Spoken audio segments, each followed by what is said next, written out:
우리의 예배를 받으시는 분은 하나님이시고, 우리가 신령과 진정으로 예배할 때에 우리의 심령에는 하나님이 예비하신 은혜로 충만하게 채워지는 시간 될 줄로 믿습니다. 옆에 분들하고 다시 한번 인사하죠. 모든 것이 하나님의 은혜입니다. 가치 있는 삶을 삽시다. 은혜를 고백함이 복입니다. 틀림없이 은혜를 고백하는 그 자체가 복이 되어짐을 믿기를 축복합니다. 오늘 본문의 말씀은 우리가 여러 번 들었던 말씀일 겁니다. 이 말씀을 읽을 때마다 마음속에 뭔가 아주 불이 이렇게 생겨지는 그러한 감정을 경험하게 되어지는 말씀이기도 해요.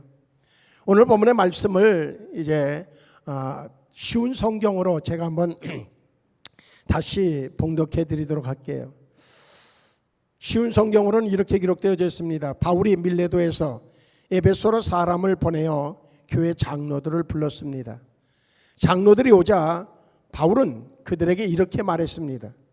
내가 아시아에 온 첫날부터 여러분과 함께 지내면서 어떻게 생활해 왔는지 여러분들은 잘 아실 겁니다.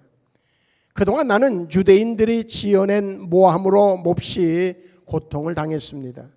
그러나 나는 언제나 겸손히 때로는 눈물을 흘리며 주님을 섬겼습니다.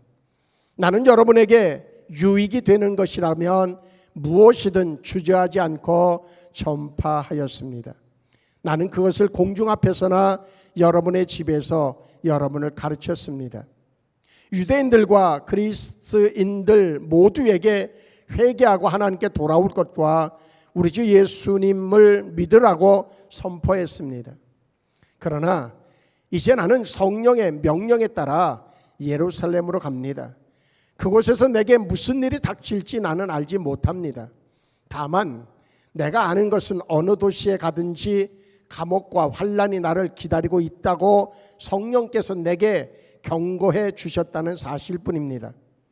그러나 나는 내 목숨을 아깝게 생각하지 않습니다. 예수님께로부터 받은 사명, 곧 사람들에게 하나님의 은혜의 복음을 전하는 일을 다 마칠 수만 있다면 말입니다. 할렐루야. 이것이 바울의 고백뿐만 아니라 저와 우리 모두의 고백되어질 수 있기를 주의 이름으로 축복합니다. 사명만 감당할 수 있다고 하면, 그 사명은 예수 그리스도의 복음을 증거할 수만 있다고 하면 그는 목숨도 아깝지 않다고 그렇게 고백해 주고 있어요. 왜 그랬을까? 이것이 오늘의 본문을 통한 그러한 제목입니다. 하나님이 기억해 주실 줄로 믿기 때문이라는 거죠. 하나님이 기억해 주시면 된다고 하는 믿음의 확신 때문이었습니다.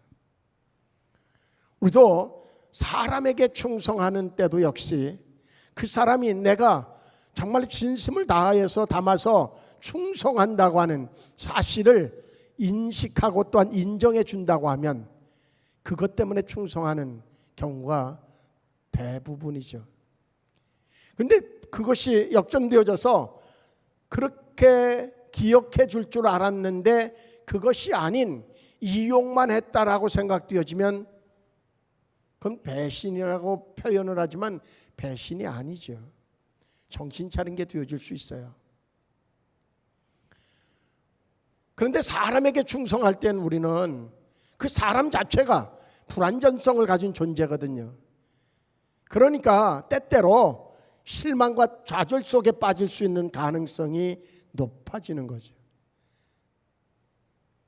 우리의 삶의 주변에 나타나지는 현상들이 그런 모습 아니겠어요? 오히려 그래서 그것 때문에 오히려 이제 아주 독하게 말을 하고 그리고 행동을 취하는, 그것이 보복으로 여겨지고 또한 그렇게 또 반격을 가하고 그런 모습이 세상사라고 하는 거죠. 그런데 바울이 지금 충성하는 대상이 누군가면 하나님이라고 하는 겁니다. 하나님은 반드시 정말로 자신을 이용하는 분이 아니라 오히려 자기의 독생자까지도 자신을 위해서 나를 위하여서 주실 정도로 전적인 헌신을 가진 분, 그것을 통해서 공의를 또한 하나님의 사랑이 무엇인지를 보여주려고 하는 분이 하나님이라고 하는 사실을 바울은 몰랐었는데, 다메섹이라고 하는 곳을 통하여서 그가 갑자기 찾아온 예수님을 만나게 되어졌고, 그는 눈이 멀었다가 눈이 띄어지는 과정 속에서 하나님과 교통이 일어나고, 그것을 통해서 그는 확신하게 되어진 것은 다른 것이 아니라 하나님이 누구인가를 알았다는 거죠. 그때 이후로 바울은 어떤 상황 속에서도 그 하나님이 자신을 기억해 준다고 하면 자신에게 명령한 사명은 감당하는 데에만 집중할 수 있게 되어졌고, 오늘 본문에서도 역시 마찬가지입니다. 나의 삶이 예루살렘으로 가서 끝난다 할지라도 나를 기억해 주시는 그 하나님이 계시기 때문에 나는 두려움이 없이 갈 수 있다고 고백합니다. 저는 우리 성도들의 관계 속에서도 역시 이 관계가 그대로 녹아지면 좋겠다 하는 생각을 늘 갖습니다. 그러려고 하면 어떤 상황에도 내가 누가 됐든 정말은 나를 신뢰하고 따르는 사람을 위해서는, 그리고 함께하기를 원하는 사람을 위해서는 헌신할 준비가 되어져 있으면 가능해진다고 하는 겁니다.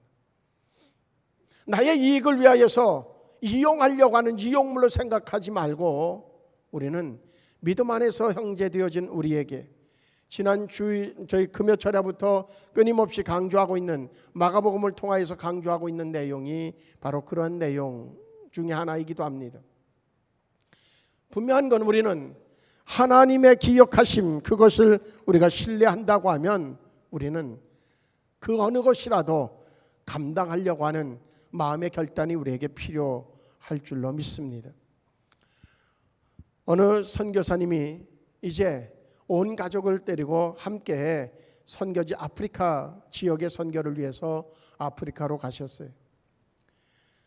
아주 목숨을 걸고 복음을 전하는 그러한 일을 매일매일 감당해 나갑니다. 그에게 여러 가지 어려움이 있어도 그것은 그에게 어려움이 되어지지 않을 정도로 오히려 정말로 믿음을 가지고 그가 이제 전심을 다해서 복음을 증언하는 선교 사역을 감당해 나가요. 그런데 어느 날 큰아들이 풍토병에 걸려서 신음신음하더니 죽게 되어져요. 그건 충격이었어요. 나름대로는 정말로 하나님이 내가 주의 일을 하면, 우리 다 그렇게 생각할 수 있죠. 그의 생각이 무리가 아닐 거예요. 그러면 하나님이 우리 가정을 지켜주실 터인데 라고 하는 생각이 뭔가 정말로 섭섭함으로 바뀌어지면서 슬픔을 갖게 되어져요. 그리고 얼마가 지나지 않아서 둘째 아들이 또 신음신음 앓더니 하나님 나라로 떠나갔어요. 두 부부가 얼마나 낙심이 되겠어요. 그래도 하나님이 맡겨진 사명, 하나님의 뜻이 분명히 있을 거라고 하는 믿음을 가지고 이제 헌신을 하는데, 어느 날 사모님이 신음신음 앓더니 마찬가지로 돌아가셨어요.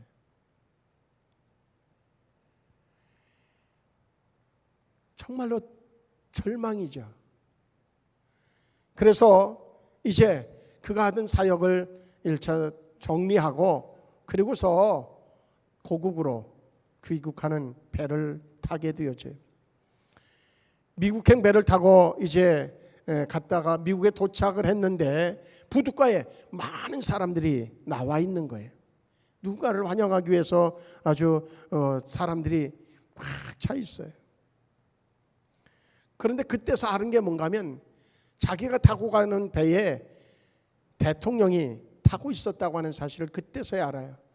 자기 생각에 잠기다 보면 주변에서 뭐 대통령이 탔다고 하는 얘기도 수근수근 났을 텐데 그거 별로 그렇게 관심 없이 도착하고 나서 보니까는 대통령이 같이 타고 있는 거예요.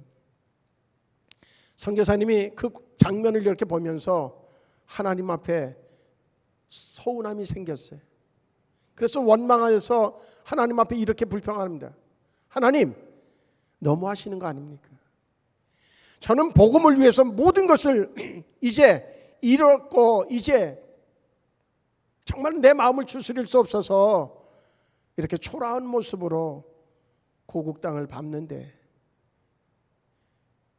저 사람은 대통령이기 때문이기도 하겠지만 그러나 하나님 편에서 볼 때는 어느 것이 소중합니까?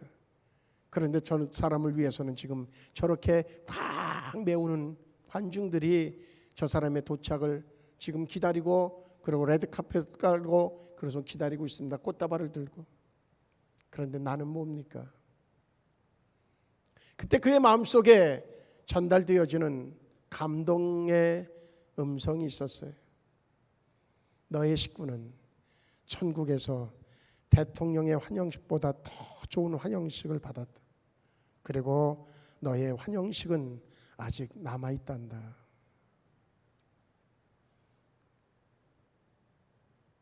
그 감동이 어떤 이에게는 그래도요 라고 할 수 있잖아요. 그래도 이건 아니지 않습니까? 근데 이 선교사님에게는 그게 큰 위로가 되어졌어요. 그래서 하나님 앞에 다시 기도합니다. 하나님, 내가 생각이 짧았습니다.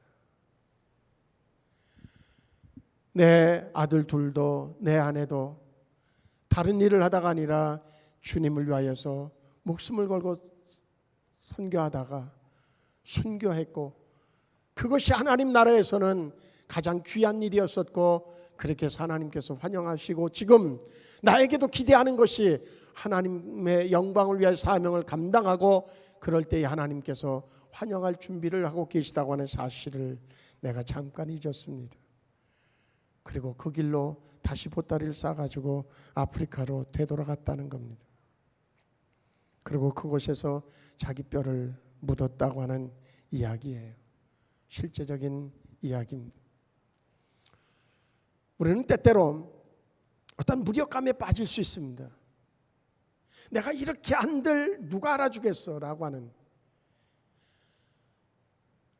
교회 헌신이나 믿음의 헌신 말고도 가정에서도 역시 뭔가 자녀들을 위하여서, 또 남편을 위하여, 아내를 위하여, 또한 정말 형제들을 위하여, 또 내가 섬기는 그런 사람들을 위해서 내가 전심으로 다했는데, 그런데 어느 날 돌아오는 것이 정말로 알아준다고 하는 그런 위로와 칭찬의 이야기보다는 뭔가 싸한 그런 모습을 그저 자기가 느낄 때에 다 무슨 소용이 있어 라고 하는 생각이 자기도 모르는 사이에 찾아오기 시작하면 주체할 수 없을 정도로 무너지는 경우들을 경험하게 될 것입니다. 그런데 한 가지 명확하게 기억해야 될 것이 있습니다. 그건 뭐냐면 하나님께서 기억해 주신다고 하는 사실입니다. 분명한 건 하나님이 기억하시면 이제 천국에서의 환영식뿐만 아니라 때때로, 아니 대부분의 삶 속에 하나님은 우리의 삶을 통하여서 하나님이 그렇게 기억해 주셨던 것에 대한 보상을 해 주신다고 하는 것이 성경의 메시지입니다. 그런데 우리는 그 하나님이 예비하신 상급에 대한 기대감도 있지만, 그러나 우리는 하나님이 나를 기억해 주실 뿐만 아니라 나를 사랑해 주시고, 그리고 또한 지금도 나와 함께 하신다고 하는 그 사실에 대한 그런 명확한 확신의 체험이, 우리는 주님이 나를 귀하게 여기셔서 사명을 맡겨주셨다고 하는 그 사실 자체만 가지고서도 우리는 감동이 일어나는 은혜가 있기를 주의 이름으로 축복합니다. 그 은혜가 있으면 우리는 어때요? 환경을 바꾸려고 하는 것이 아니라 하나님은 먼저 우리의 심령 중심을 바꾸길 원하시거든요. 상황을 바꾸셔서 하나님이 하나님 되어짐을 보여주기보다는 내가 보는 관점을 바꾸어서, 그래서 상황을 보게 하시고 그 안에서 하나님의 은혜를 깨닫게 하시기 원하시는 것이 하나님이 우리를 향한 인도의 방법이라고 하는 겁니다. 물론 때때로 하나님께서 내 능력으로는 도저히 할 수 없는 상황을 뒤바꿔 놓기도 하죠. 홍해를 가르시는 그 하나님께서 뭘 못하겠어요? 하늘에서 만나 메추라기를 내려서 먹게 하셨던 그 하나님은 뭔들 못하시겠어요? 죽은 나사로를 살리신 그분은 분명히 우리의 삶의 문제를 해결할 수 있기에 충분한 분입니다. 온 천지를 지으신 하나님께서 우리를 만드신 그분이 우리의 안에 뭔가 정말로 불편한 것이 생겨졌을 때에 그거 하나 바꿔 끼우는 것이 뭐가 그렇게 어렵겠어요? 하실 수 있죠. 우리는 그렇기 때문에 믿는 자가 되어지면 언제든지 넘어질 수 있습니다. 그것이 아니라 그분이 나의 하나님이고 나와 함께 하신 하나님이고 나를 통해서 하나님의 계획을 펼쳐나가기를 원하셔서 나를 지긋지긋하게 정말로 사랑하시는, 조금 표현이 바뀌었죠? 그런데 그렇게 생각할 만큼 사랑하셔서 그래서 절대로 놓지 않으시는 그분의 사랑을 우리가 체험하고 매 순간마다 경험하는 삶이 될 수 있다고 하면 우리에게도 동일하게 바울의 고백이 우리의 고백이 되어질 수 있는 줄로 믿습니다. 내가 달려갈 길과 주 예수께 받은 사명 곧 하나님의 은혜의 복음을 증언하는 일을 마치려 하면은 나의 생명조차 조금 더 귀한 것으로 여기지 아니하노라 하는 고백이 우리 모두의 고백 되어지기를 주의 이름으로 축복합니다. 틀림없는 사실은 하나님이 기억해 주신다고 하는 사실만큼은 우리가 명확하게 기억하자고 하는 거죠. 포기하지 않는 사명자는요, 때로는 낙심하여서 주저앉을 때 있지만 그러나 포기하지 않는 사명자는 하나님께서 열정을 회복시켜 주셔서 다시 쓰임 받을 수 있도록 인도해 주심을 분명히 믿습니다. 바울 사도는 제3차 여행을 끝내고 예루살렘으로 올라가는 그 과정 속에 오늘 밀레도에 도착했을 때에 에베소 장로들을 불러서 이야기하는 얘기가 정말로 저는 우리가 우리의 삶을 마치면서 이와 같은 고백을 할 수 있다고 하면 얼마나 축복일까. 목회 사역을 마치면서도 역시 동일하게 이 에베소 장로들 앞에서 바울이 고백하는 이 고백을 마지막으로 할 수 있다고 하면 이것은 축복이라고 하는 거죠. 저는 믿음의 우리 선배들을 이렇게 보면서 어떤 분들은 마지막이 참 아름답지 못한 모습으로 인간적인 모습이 드러나져서 그래서 아름답지 못한 모습으로 은퇴하는 모습을 이렇게 지켜보면서 참 안타까움을 갖습니다. 나도 저러면 어떻게 하나 하는 생각이죠. 그러면서 또 한편으로 그런 생각도 있어요. 막 부흥하고 그런 때에는 얼마든지 이런 얘기가 편하게 할 수 있어요. 왜? 마지막을 인간적인 인간의 모습을 드러내지 않아도 그래도 정말 기쁘고 즐거운 모습으로, 그리고 또한 삶에 걱정 없이 은퇴할 수 있을 테니까 라고 하는 밑자락이 깔린 것 때문에 오히려 편안하게 그런 모습을 볼 수 있을지 몰라요. 지켜보면서 안타까움을 가질 수 있어요.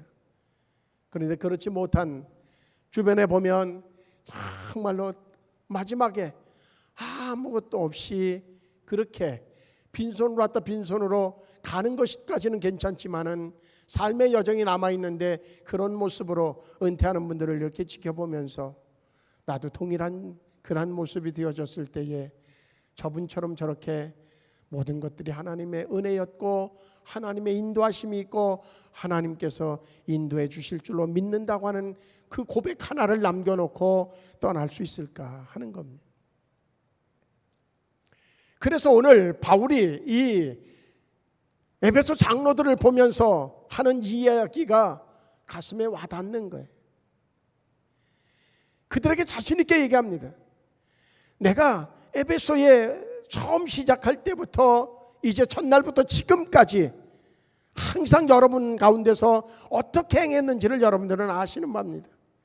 곧 모든 겸손과 눈물이며 유대인의 관계로 말미암아 당한 시험을 참고 주를 섬긴 것과 유익한 것은 무엇이든지 공중 앞에서 나 각 집에서나 거리낌이 없이 여러분에게 전하여 가르치고, 그러면서 쭉 이어가죠. 정말 사명에 집중했고 하나님이 기뻐하시는 일을 또한 하나님이 기억해 주실 줄로 믿고 거기에만 집중하는 사역을 감당하고 이제 마지막 예루살렘의 죽음을 앞에 두고 올라갑니다라고 고백하는 바울처럼 우리 모두가 이 세상을 떠날 때에 뒤를 돌아보면서 정말로 나의 삶이 부끄러움 없이 정말 하나님의 은혜 안에서 하나님의 인도하심 안에서 내가 나에게 맡겨진 사명을 집중하며 살았고 이제는 내가 너희들을 향하여서 믿음을 유산으로 남겨놓고 내가 떠날 수 있으니 감사하다고 고백할 수 있을까 하는 것.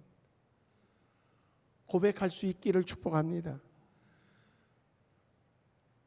저도 역시 지금부터 그렇게 훈련해요. 분명한 것은 하나님께서 우리에게 주시는 그 은혜의 복음의 능력은 우리로 하여금 매 순간마다 하나님을 기쁘시게 할 수 있는 삶으로 이어갈 수 있도록 인도해 주신다고 하는 사실입니다. 영국의 한 하원 의원이 이런 이야기를 남겼습니다. 그는 국회에서 회의에 참석할 때마다 늘 짜증나고 스트레스를 받았어요. 한국의 국회의원도 그럴 것 같기도 해요. 이 사람이 근데 국회를 가다가 어느 날 이렇게 늘 지나가면서 봤던 모습이지만 저 출근할 때나 퇴근할 때나 보면 아주 열심히 그 집 앞을 또 골목을 이렇게 청소하는 사람을 목도하게 됐어요. 늘 짜증만 났다가 그 길을 이렇게 지나가다 보면 여지없이 그분이 청소하는 모습을 이렇게 보면서 어느 날은 그의 곁에 가서 묻습니다. 형제요, 당신은 내가 보니까 그 청소를 하면서 뭐가 그렇게 좋아서 그렇게 콧노래를 불어가면서 그렇게 청소를 하고 계십니까? 솔직히 나는 국회의원입니다. 국회의원인데 그런 위치에서도 날마다 짜증나는 일로 그저 불평할 수밖에 없는 이런 상황을 겪어서 그래서 내 얼굴과 내 집에서 나오는 것은 정말 듣기 험악한 모습들인데 당신은 청소하면서 뭐가 그렇게 좋습니까? 그랬더니 그가 대답하는 말이 저는 너무너무나 좋습니다. 뭐가 좋으냐고요? 그랬더니 그는 이렇게 대답해요. 하나님이 창조하신 이 아름다운 세계의 지구 한 모퉁이, 그것도 아주 작은 그 골목, 이거를 깨끗하게 하는 것을 통해서 하나님이 지으신 그 아름다움을 조금이나마 유지할 수 있도록 하는데 내가 쓰임받는다고 하는 이 사실이 내게는 행복합니다.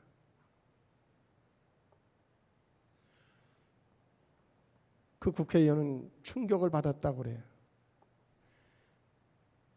그 사람의 이름도 모르지만 그 사람은 그날 이후로 국회의원으로서의 역할이 달라졌을 거라고 하는 생각을 갖습니다. 청소하는 그분도 사명을 깨닫고 사명에 충실한 그 자체가 행복해서 콧노래를 불러가면서 청소할 수 있는데, 두 종류거든요. 월급날을 기다리면서 청소하는 사람이 있고, 하나님의 그 거룩한 하나님이 지으신 그 세상을, 그 아름다움을 유지하기 위하여서 내가 쓰임받고 있다고 하는 사실이 감격스러워서 정말로 기쁨으로 찬송하면서 청소하는 사람하고는 삶의 질이 다를 거예요. 여러분은 어떻습니까? 지금 여러분들이 하고 있는 직업으로 얘기하죠. 직업. 그것이 어쩔 수 없는 밥벌이입니까? 어쩔 수 없는 밥벌이면 힘들 거예요. 힘에 겨울 거예요. 짜증날 거예요. 내가 너 때문에 어쩔 수 없이 지금 몸이 아파도 일을 할 수밖에 없다고 자녀들에게 그저 자녀들이 마음에 안 들면 막 쏴붙여 댈 거예요. 그래서 하시면 얼마나 불행해요. 분명한 것은 그 국회의원이 그것을 바라보면서 그랬다고 그런 얘기가 있어요. 야, 저게 정말로 인생이구나. 저게 진짜 인생이다. 우리는 진짜 인생을 살아야 돼요. 그런데 우리에게는 한 가지 명확한 것이 있죠. 하나님이 기억해 주신다는 거예요. 하나님이 기억해 주신다. 사명을 깨달으십시오. 사명을 깨달을 때에 하나님으로 도와지는 능력을 느낄 수가 있을 것입니다. 바울은 사명을 깨달았을 때에 죽음이 기다리는 예루살렘을 가면서도 그는 당당할 수 있었고, 그리고 자신감을 가지고 만류하는 사람들에게 오히려 자신감을 가지고 그가 해야 될 일을 선포하고 고백할 수 있었습니다. 마지못해 하는 일이 얼마나 힘들겠어요. 억지로 하는 일이 얼마나 힘들고 고달프겠어요. 아프리카에서 선교하던 리빙스턴이 한 번은 아주 무서운 짐승의 습격을 받습니다. 너무 놀라서 그 자리에서 아주 그냥 기절을 했어요. 죽은 줄 알고, 자기 이제 죽은 줄 알았겠죠. 그랬다가 정신이 나서 깨보니까 살아있어요. 그런데 그러니까 자기가 이 어떻게 된 거야? 맹수를 만났으니까 반드시 죽었어야 되는데 살아있단 말이죠. 자기 몸을 막 돌아보니까 그저 몸에 조그맣게 발톱 자국 하나 딱 남겨놓고 그러고선 살아있단 말이죠. 그때 리빙스턴의 고백이 있습니다. 사람은 자신의 사명을 다할 때까지는 결코 죽지 않는다. 이거를 다른 관점에서 봐요. 지금 살아 계시잖아요. 호흡하고 있잖아요. 그래서 살아 있잖아요. 그러면 무엇이 사명이십니까? 리빙스턴의 얘기에 의하면 사명이 있기 때문에 살아있다는 거예요.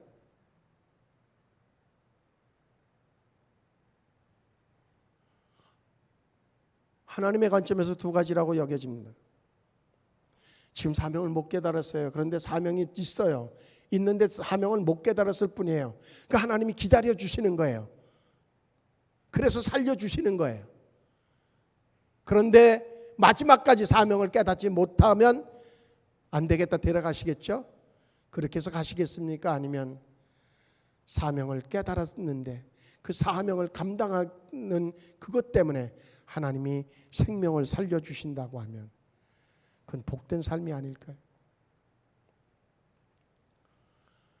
그래서 매 순간마다 우리는 하나하나의 행동에 거기에 사명이 담겨야 되고 하나님이 기억해 주신다고 하는 그 고백이 담겨 있어야 된다는 거예요. 사명자는 절망 속에 마지막의 삶을 끝내지 않습니다. 반드시 하나님은, 때때로 우리는 인간이기 때문에, 연약하기 때문에 환경에 따라서 낙심할 때 있습니다. 그러나 하나님은 반드시 회복의 문을 열어놓으시고 회복시켜 주셔서 그래서 그 사명을 끝까지 감당할 수 있도록 인도해 주시는 분인 것을 믿으시기를 주의 이름으로 축복합니다. 그와 동시에 매 순간마다 우리는 즐겁게 해야 된다고 하는 거죠. 즐거움으로. 왜? 사명자이니까. 그래서 우리는 끊임없이 그렇게 되기 위해서는 우리가요 이렇게 어디 모르는 길을 가도 요즘엔 내비게이션이 있어서 참 유익하죠. 그냥 가다가도 뭔가 길을 잃을 때가 되면 내비게이션을 이렇게 들여다보면 그 다음에 어디로 가야 되는지를, 갈래길이 있을 때에 어디로 가야 되는지를 표시해 줘요. 그러면 가는 거죠. 우리의 길을 마지막까지 완수하려고 하면, 목적지에 도달하는 삶으로 마치려고 한다고 하면 우리에게 필요한 것이 있습니다. 우리의 인생의 맵을 볼 수 있어야 돼요. 무엇을 통해서? 말씀을 통해서. 고갈되지 않는 은혜의 광맥을 찾아야 되는데 그것은 말씀에 있다고 하는 사실입니다. 각자마다 하나님께서는 그 맵을 가지고 계신데 그 맵을 말씀을 통해서 우리에게 허락해 주시고, 또한 성령의 인도하심을 통하여서 우리를 분명히 그 인생의 길로 인도해 주신다고 하는 것 명확하게 우리가 생각하면서, 그런데 때때로 혼자는 그 길을 찾지 못할 것 같아서 하나님께서 이렇게 생수교회라고 하는 공동체로 하나님이 불러 모아 주셨어요. 상대방을 보면서 아하 찾을 수 있고, 그리고 함께 정말로 은혜를 나누면서 찾아서, 그래서 함께 가라고 주셨어요. 그렇기 때문에 우리 모두는, 어느 누구도 성격적인 차이는 날 수 있어요. 살아오는 삶이 다르기 때문에 다른 언어를 가지고 이야기해서 서로 못 알아볼 수 있어요. 그런데 중요한 것은, 그렇기 때문에 상대방을 같이 이하로 평가하면 안 돼요. 그 사람이 어떤 사람이든 간에 그 사람은 하나님께서 나에게 필요해서 동역자로, 동반자로 하나님이 보내주신 그러한 사람이라고 하는 사실을 우리가 생각하면서 언제든지 우리 모두가 서로 함께 은혜 안에서 하나님의 영광을 드러내는 자로 쓰여지기를 주의 이름으로 축복합니다. 그와 동시에 매 순간마다 우리에게 하나님의 능력의 통로가 있어요. 그게 뭐예요? 기도라고 하는 거예요. 기도. 믿음의 사람들 모두의 공통점이 있습니다. 그건 뭐냐면 기도의 사람이었었다고 하는 거예요. 기도가 뭐예요? 하나님에게 나의 연약함이 있기에 하나님에게 도움을 구하는 거죠. 마치 그런 거예요. 아버지와 아들이 함께 길을 걸어가다가 앞에 큰 바위가 있어요. 아들이 생각하니까 아유 저거 그대로 있으면 사람들의 통행에 불편이 되겠다. 그래가지고 제거해야 되겠다. 그래서 치워놓으려고 가서 끙끙대면서 해요. 아버지 잠깐 저기 그늘에 계세요. 내가 한번 해볼게요. 그래서 가서 처음에는 손으로 이렇게 밀었는데 안 돼요. 그랬는데 어린 때 배운 지식 하나가 있었어요. 그게 뭐냐, 지렛대 원리에.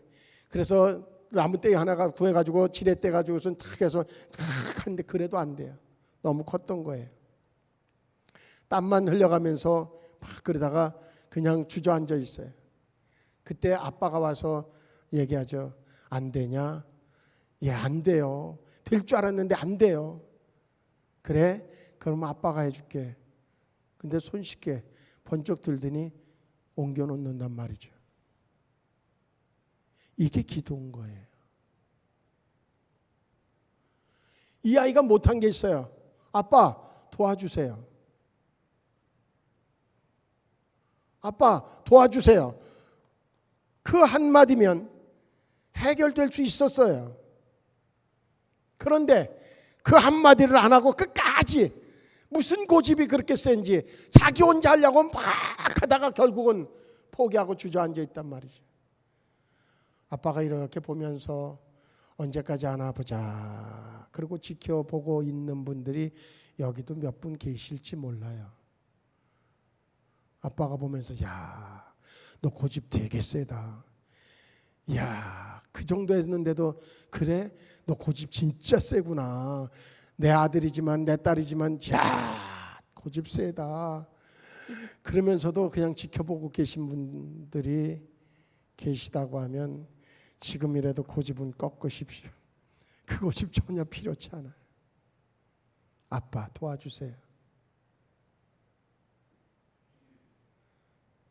그런데 그 아이가 잘한 생각 하나 있어요. 지나갈 수 있어요. 그냥 어떻게 불편해도 지나가면 되죠. 그런데 생각해 봤어요. 이 돌이 계속 여기 있으면 다른 사람들이 통행하는데 불편하겠다. 그러니 옮겨놔야 되겠다. 그런 상황에서 아빠 도와주세요는 얼마나 기분이 좋아요. 기도의 방향을 말씀드리는 거예요. 이제 우리는 한 가지를 기억하면 좋겠습니다. 우리가 믿음으로 행하는 모든 것들 속에 사명으로 주어진 것들을 감당하는 순간순간마다 힘겨울 수 있습니다. 주저앉을 수 있습니다. 그러나 포기하진 마십시오. 왜 그런가 하면 하나님이 보고 계시고 하나님이 기억해 주실 뿐만 아니라 하나님이 때에 따라서 돕는 자들을 보내셔서 도우시고 그 가운데서 하나님이 영광 받으시기 원하신다고 하는 사실을 명확하게 생각하면서 포기하지 않고 하나님의 기억하심을 믿기를 주의 이름으로 축복합니다. 할렐루야. 옆에 분들하고 인사해요. 하나님이 기억해 주십니다. 그러면서 이렇게 서로 인사해요. 힘냅시다. 힘냅시다. 힘내요. 힘내요. 반드시 하나님의 때가 올 줄로 믿습니다. 기도하시겠습니다. 좋으신 하나님, 전능하신 하나님, 우리가 하나님을 신뢰합니다. 하나님이 우리에게 맡겨진 사명을 정말로 끝날까지 감당하는 것을 통하여서 하나님께 영광 돌리는 삶이 되기를 원합니다. 우리 하나님 역사에 주시옵시고 주의 능력으로 충만케 인도해 주시옵소서. 하나님이 기억하심을 우리가 신뢰할 때마다 위로가 되어지고 또한 새 힘이 생겨지고 그 안에서 사명을 완수하는 자로 하나님 앞에 상급받는 자가 되어질 줄로 믿습니다. 주님 함께하여 주시옵소서. 예수님의 이름으로 기도하옵나이다. 아멘.